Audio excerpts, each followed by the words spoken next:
Magluluto ako ngayon ng pinangat na isda. Bali, magpe-prepare lang ako ng luya. Yun yung patanggal natin ng lansa para mawala yung lansa ng ating isda. Tapos dalawang sibuyas. Chilap ko lang yan ng ganyan. Tapos ang kamyas. Bali, dalawang pirasong kamyas lang yan. Yung kamyas na yan, bali hinati ko lang siya sa gitna. Ito kasi yung masarap sa mga gantong isda. Ayan. Sa mga pinangat, ito yung talagang masarap.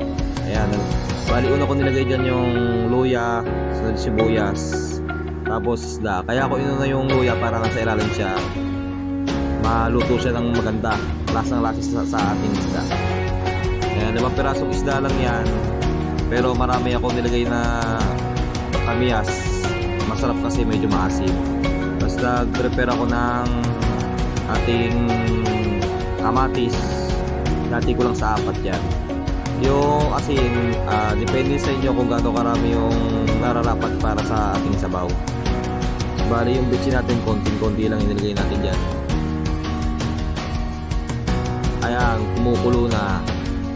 Yung kamis natin, hindi natin siya niliit-liit yung hiwa niya. Kasi ang gagawin ko dyan, pagkaluto ng ating isda ay gagawin ko naman siyang sausawan.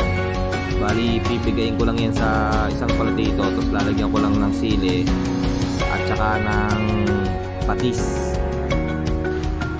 Ayan, luto na ang ating kinamisang isda. Kung nagustuhan nyo yung ating video, paki-like naman at paki-share na rin. Salamat.